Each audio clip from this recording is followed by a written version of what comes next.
Dá tempo ainda da gente fazer uma última coisinha aí, eu acho. Essa é interessante, é um levantamento aí feito pela Folha que informa que o volume de recursos do orçamento da União de 2026, que sob influência direta do Congresso Nacional, chegou a 61 bilhões de reais. Esse valor é superior ao orçamento anual previsto de 20 estados brasileiros. No caso, a gente está se referindo ao valor de cada um, tá? Não é a soma total deles. E olha que o governo ainda fez vetos na lei orçamentária anual e alguns remanejamentos.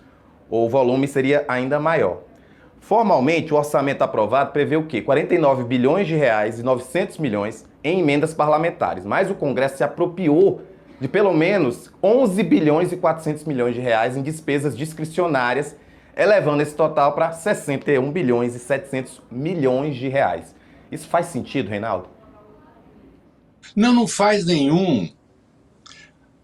Olha as aberrações, cara, que a gente tem. Olha esse volume. Ô, Rafael, o orçamento de Pernambuco, com 9,6 milhões de habitantes, é de 60 bilhões e 700 milhões. É inferior a esse volume de 61 bilhões das emendas. Hã? O de Santa Catarina tem aqui 57,3 bilhões, tem 8,3 milhões de habitantes. 53,4 de Goiás, com 7,5 bilhões de habitantes. 48,3 bilhões o do Ceará, com 9,3 milhões de habitantes. Que zorra é essa, cara?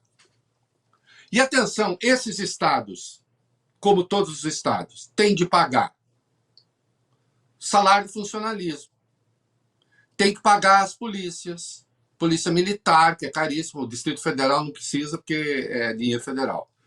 Mas tem de pagar, tem as despesas de educação, tem as despesas de saúde, tem as coisas de infraestrutura, que são as despesas fixas.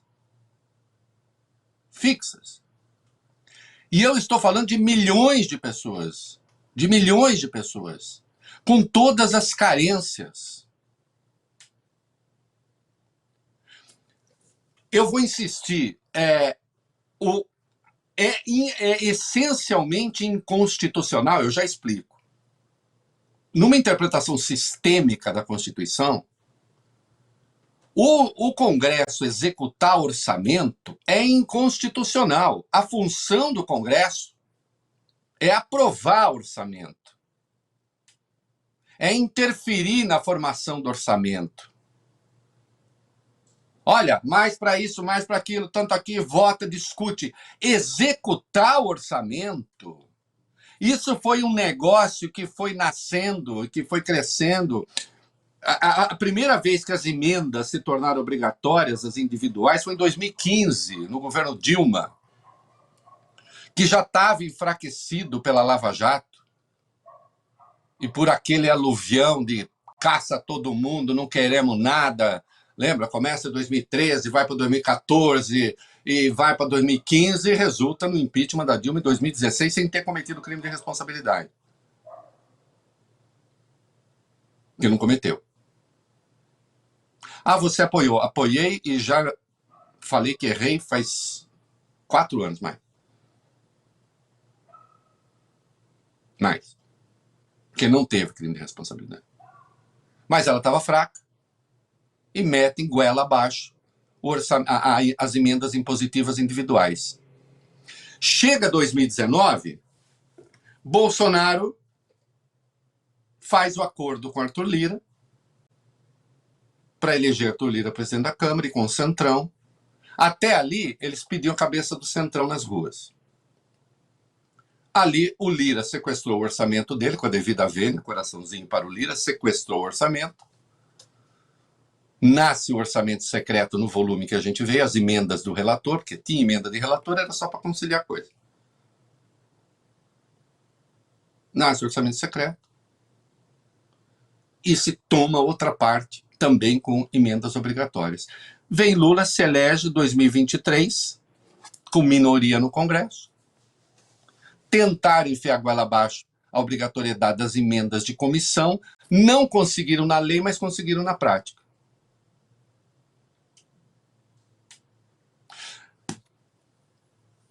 Quem quiser entender tudo errado, vai entender tudo errado, embora eu vá explicar certo. Essas coisas de corrupção foi enfraquecendo o executivo, o Congresso foi se assoberbando, foi tomando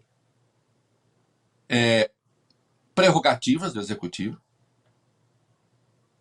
Na verdade, se eu fosse fazer história disso, isso vem lá já na Constituição, já tem isso. O Constituinte já tem isso. De um executivo, até por causa da ditadura, tá um executivo excessivamente enfraquecido, né? Mas aí as coisas foram piorando. A Dilma, para tentar se manter, fez esse acordo, não teve como resistir. Tomaram, então, em 2015, um pedaço com as emendas individuais. Bolsonaro, também fraco, e precisava do apoio do Congresso, e aí resolveu, faz o seguinte, vocês governam, aí vê com o Paulo Guedes, se é certo que eu vou cuidar do golpe, e toma o orçamento, e o Lula, em 2023, não foi na letra da lei, mas na prática se torna obrigatório, né? Também porque precisa do apoio do Congresso, precisava passar a reforma tributária, precisava, enfim. E aí esses caras têm 61 bilhões. Se isso tivesse um eixo programático, seria maravilhoso. Então, temos aqui um programa para educação. Não, isso tudo vai se fragmentando, vira financiamento de campanha, que é o que é. Uma parte vai, outra parte vem, aí arruma um intermediário no meio do caminho, que é primo do tio de não sei quem. Vira um cemitério de obras paradas. É um despropósito. E é essencialmente inconstitucional, porque numa interpretação sistêmica da Constituição não resta outra leitura que não o trabalho do Congresso é votar orçamento, interferir na formação desse orçamento? Sim. Executar? Não. Não existe Congresso no mundo que execute orçamento, Rafael. Não existe. Não existe, como diria Padre Quevedo. Não existe. Nem nos países parlamentaristas. Nos países parlamentaristas, portanto, o executivo é exercido por um parlamentar originalmente votado, na maioria dos casos, há até exceções em que se pode escolher alguém, mas é o parlamento que governa, mas existe aquilo que é reserva do executivo e não das funções parlamentares. Isso é uma aberração. Uma aberração que destrói e corrói a democracia. E, no entanto, está aí. 61 bilhões. O governo federal todo tem de 210 a 250 bilhões para as despesas discricionárias. E ainda assim teve de contingenciar, porque não tem dinheiro. De investimento mesmo, vai sobrar pouco mais de 80 bilhões do orçamento propriamente. Quase que o valor das emendas. E, para encerrar aqui, eita, fui falando Desculpa. Gente, vou me tirar do ar daqui a pouco. Mas eu encerro. Para quem está trabalhando no feriado, eu estou bem animado, né? O Rafael, qual é a resposta que esses caras têm? A resposta que eu digo, qual a obrigação que eles têm de responder pela eficácia da grana? Pode beber no ar, meu filho, é bonito. As pessoas têm sede. Por acaso eles têm de responder pela eficácia desse dinheiro? Você vai cobrar de quem? Olha aqui, o senhor levou não sei quanto. O tal do Carlos Viana, aquele que quer acabar com o crime de golpe de Estado, você vai falar assim, aquele dinheiro que o senhor deu para a igreja da Lagoinha foi bem aplicado? Eu posso verificar como é que foi aplicado? Aí ele vem falar, porque nós, os cristãos, estamos sendo perseguidos. Quero saber onde é que foi a grana, essa, outra e todas elas. E ninguém vai saber, mesmo que tenha rastreamento. Ou a gente acaba com as emendas obrigatórias, ou as emendas obrigatórias acabam com a gestão no Brasil. Fica parecendo o negócio da saúva. Entende? Ou a gente acaba com a saúva acaba com o Brasil.